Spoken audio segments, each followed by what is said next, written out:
I am Arjun. But more importantly, I'm joined by Matthew. Matthew is co-founder and CEO of SettleMint. Matthew, welcome to SFF 2023 and welcome to the Yellow Table. Arjun, thanks so much for having me on the podcast. Happy to be here and happy to be here at SFF. So Matthew, this is going to be not about SettleMint. It's going to be about you. It's going to be about your founder journey. I want to hear more about, what the journey's what the journey's been about so far. So let me start with a very sort of open question, right? Which is, tell us a little bit about you, the person you are, the founder you are, where you are on this sort of amazing journey of being an entrepreneur, coming from an extremely frustrated entrepreneur, right? Who never became one, right?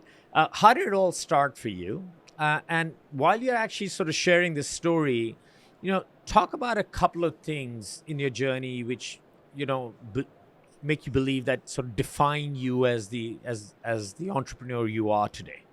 Yeah. Sure. All right. The floor is yours. Okay. Yeah.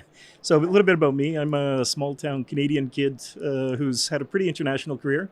Finished university in Canada, then moved to Japan. Lived there for about seven years, and then back in 2006 moved to Belgium, and been there ever since. So it's quite a journey. And SettleMint, we got started back in 2016.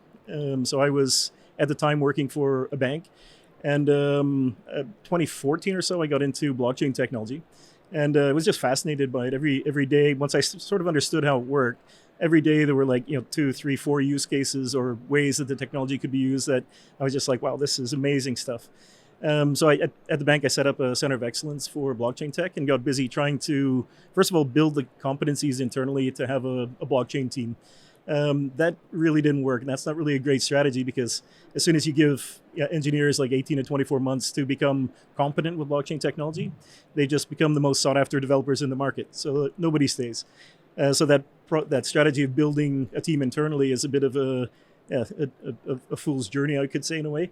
Also talk to like the big four about getting their support to build blockchain applications, and of course that their timelines were horrendous and it was really expensive.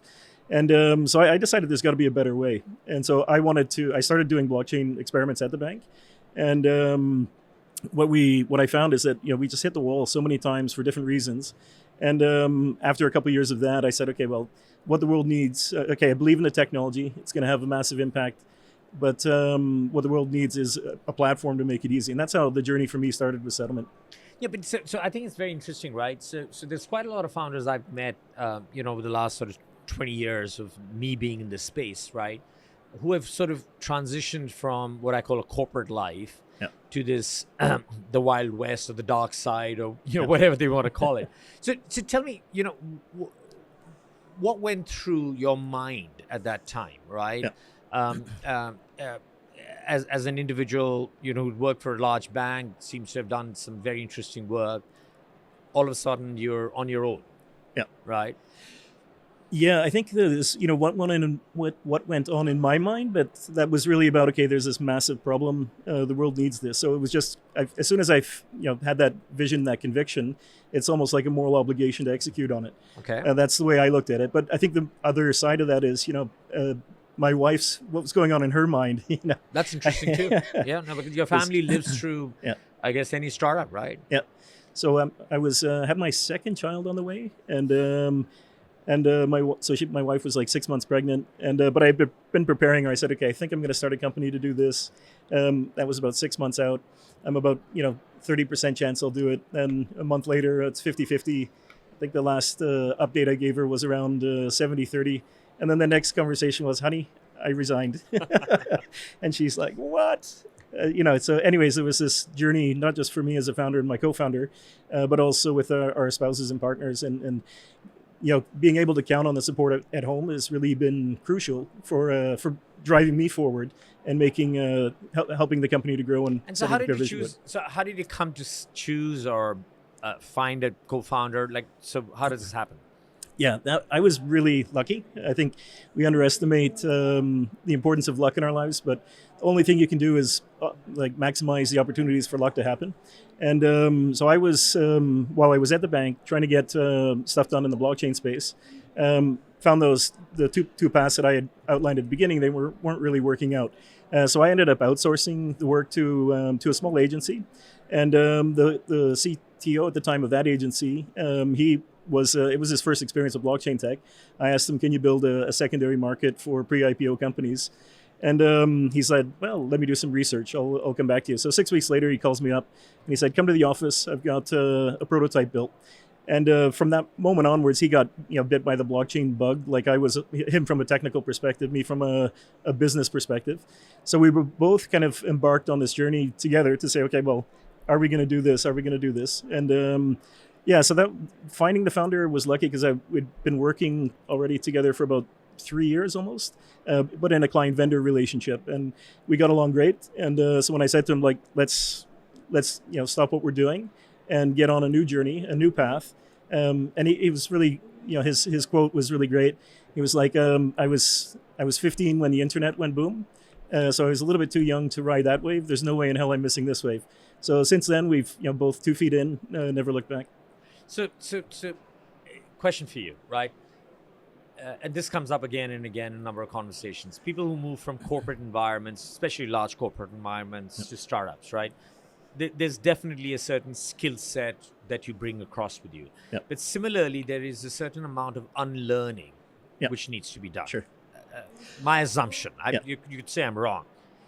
If that was the case in your case, in sort of case in point, talk about 2 or 3 things that you had to unlearn. Yeah, I think there's to unlearn something. I don't know. To be honest, I don't think there was something I had to unlearn because I was, this was my 3rd time starting a company. So I had worked in the corporate world, but before that, I'd had my own company as well. Okay. So it was smaller companies, nothing as big as we've grown SettleMint to. But I think what I feel like I put my entrepreneurial drive on ice for 10 years while working at a bank. Okay. I did a couple of really innovative things in the bank, but at the same time, it never felt quite the same as when you're steering the ship and building a team around the vision you have. So for me, it was kind of like I had learned a lot of skills as a youngster. All my family are entrepreneurs, and so it was normal to have your own company and not go to work for a company. I went back to school to do an MBA with the idea of finding my co-founders at the MBA. But what I learned is that usually at an MBA, you don't find good co-founders. That was my experience, at least. That's anyway. Interesting. So I kind of put my entrepreneurial ambitions on ice for about 10 years. And then when I learned about blockchain technology, for me, it was a one-way path from there. All right. Last couple of questions, right? So as a founder now, and obviously you've got SettleMint, to a certain level, and, it'll grow, right? What skills do you believe position you in a manner that you believe you will continue to evolve and be a successful sort of founder going forward? Yeah, so just a timeline-wise, SettleMint was we started it back in 2016, so we're about 7.5 years old. About 100 people in the company now, and did our Series A last year around this time. And what I think will help me as a founder to continue driving the growth of the company is curiosity. I like to discover new things. Of course, you need a team around you to keep the creativity or the out-of-the-box stuff a bit channeled. But I think the curiosity is what got us here, and curiosity will carry us in the next mile as well. But again, key is having a great team around you that can make sure there's structure around that process as well. Last question. How do you and your co-founder bounce off each other? How does that dynamic work? It works really well, actually. We decided, for example, decided on the name of the company over a barbecue and a beer in my backyard. And I always say that, you can solve the problems of the world with a barbecue and a beer, man. And we get out. We get along really great. We're both so we've been 7.5 years at SettleMint, about 3 years before that in client vendor. So it's known the guy for 10 years already. We get along great, and that's, I think, really key. So we don't have a big founding team. There's just the 2 of us. So I think that makes the decision-making a lot more straightforward. Basically, when we started, our vision, or the way we split the roles in the company, was I sell shit, you build shit. And that was more or less it. And there was no confusion about what we were responsible for. So we set out to do exactly that. I would sell things and he would build them. And we've grown further on that since. Interesting. That works, right? So if you actually know, what your soul and role purpose is in a startup, you obviously work together, you're collaborative, but people walk away from a clear sort of sense of accountability. I'm Yeah. planning to start a startup next week. Okay. So what are the 3 things you're telling me that I must do right? Never give up, believe in yourself, and be curious. I think that is the appropriate time to actually end this discussion, right? No, I wish SettleMint and you the All right. very best. Thank you so right? much. And it's a pleasure to meet you.